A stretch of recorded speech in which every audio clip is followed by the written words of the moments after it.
Welcome back once again on my YouTube channel decency English classes.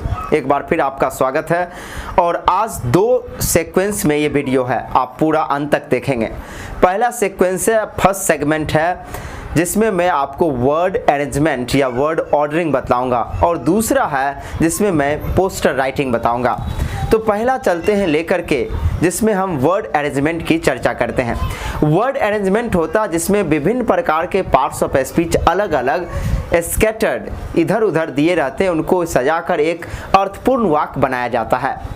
The different scattered part of words, sentences which should be combined into a meaningful sentence is called word arrangement or word ordering। तो word ordering बहुत महत्वपूर्ण chapter है जो कि खासकर CBSE class 10th और air force, navy या NDA के एग्ज़ाम में पूछे जाते हैं।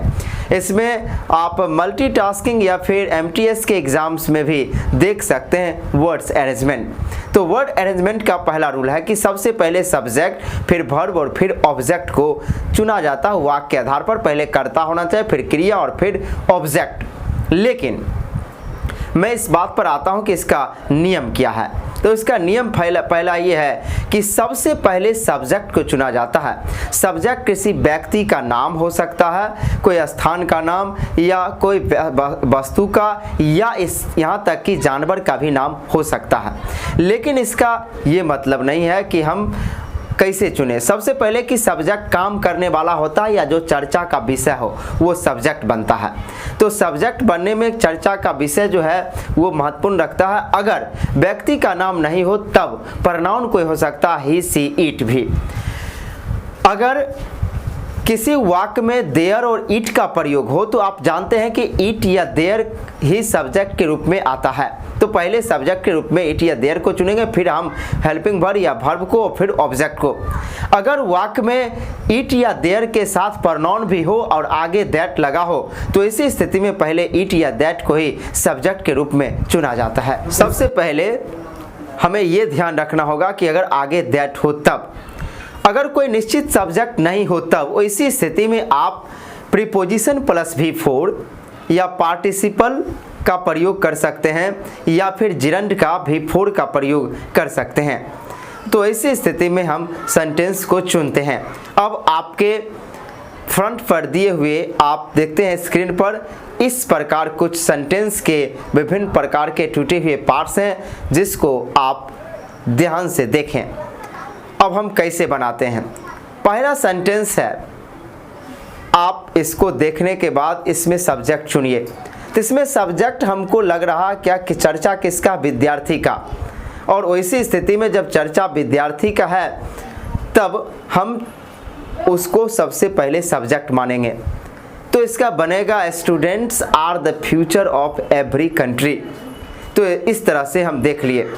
आगे हम देखेंगे कि दूसरा वाक्य है, इसमें आप देखिए कि इट भी है और यू भी है। तो यू को ऑब्जेक्ट ले लिए लेकिन हमें इट सब्जेक्ट लेना है। It is not an easy work for you. इसी तरह से आप कई सेंटेंस को देख रहे हैं। तो इस प्रकार हम फिर आगे का सेंटेंस पढ़ते हैं, आप देखें स्क्रीन पर। उसके बाद होगा, आप यहाँ पर देख रहे हैं कि देयर एक वाक्य है और कोई निश्चित सब्जेक्ट नहीं है, चर्चा गॉड का है। तो इसलिए बनेगा there must be a strong belief in God, क्योंकि यहाँ पर देयर ही सब्जेक्ट बनेगा। उसके बाद अगला सेंटेंस आप देख रहे हैं इस प्रकार टूटा हुआ भाग। और फिर इसका देखिए कि आप इसमें फिजिकल है, आर है, नेसेसरी है, स्पोर्ट्स है और स्ट्रेंथ है। तो इसमें नाउन क्या है, कोई सब्जेक्ट नहीं है तो नाउन स्पोर्ट्स होता, गेम होता, कोई चीज़ हुआ तो वो नाउन है। इसलिए इसका बनेगा sports are necessary for physical strength. उसके बाद फिर देखते हैं कि अगर आपको पार्टिसिपल से ही चुनना है तो न्यूज़पेपर है, इम्पार्टिंग है, नॉलेज है, रीडिंग है, इज है। तो इसी स्थिति में हम पढ़ते हैं reading newspaper is imparting knowledge. तो इस तरह से हम देखें।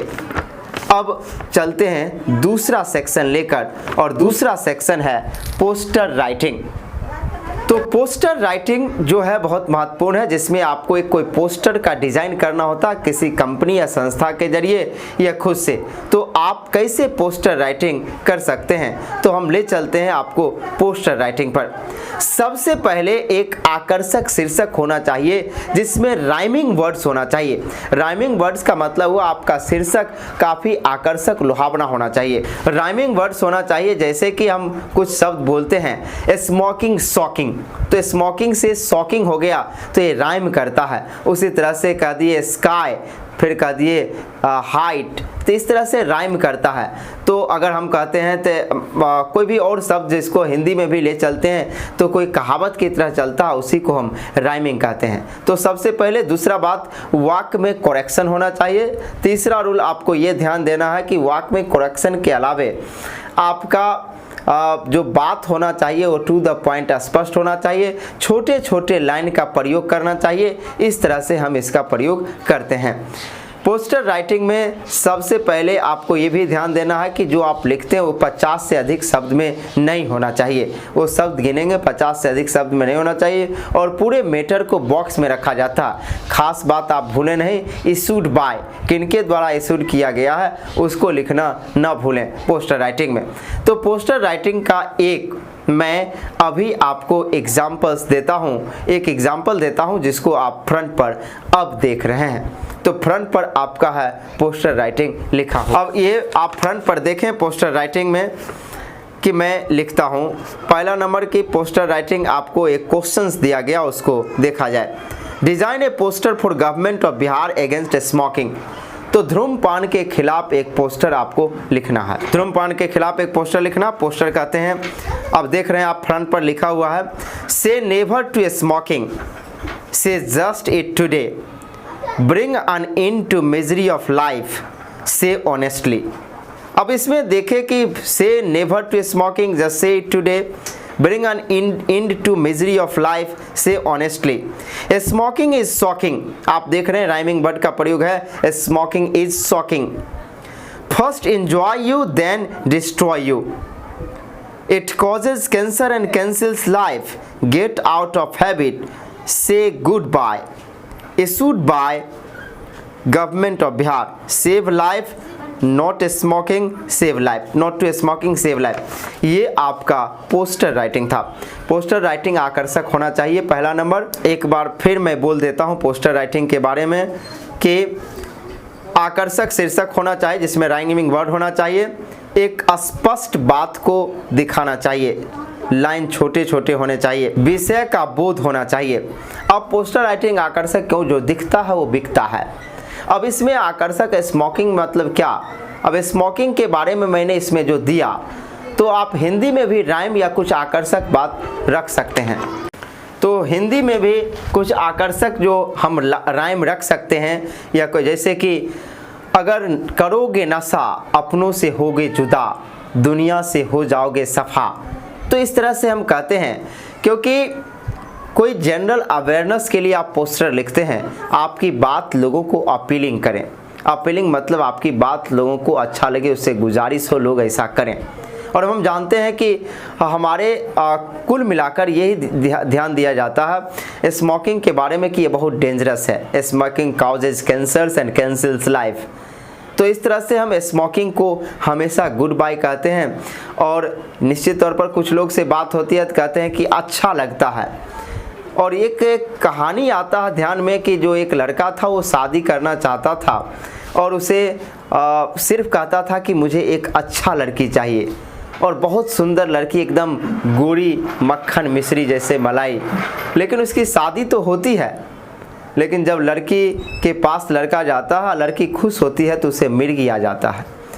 तब अब उसे हो गया कि उसके गार्जियन, उसके पिताजी बोले कि देखो बेटा, ये केवल देखने की चीज़ है, छूने की नहीं, केवल तुम्हें सुंदरता ज़रूरत है। तो उसी तरह से हम जो कुछ चीज़ लेते हैं अंदर, वो कभी खतरनाक हो सकता है। केवल देख सकते हैं, उसका इस्तेमाल नहीं कर सकते। कुछ लोग कहते हैं कि भगवान ने आदत बनाया, सब कुछ वही करते हैं। जी नहीं, भगवान केवल शरीर बनाते हैं, आदत और आपके अंदर क्रम, आपको कर्म खुद करना पड़ता है, ज्ञान अर्जित खुद करना पड़ता है। भगवान आपके हाथ में दारू का बोतल या सिगरेट नहीं पिलाते। इसलिए beware of smoking, stop smoking just for today. Thank you very much.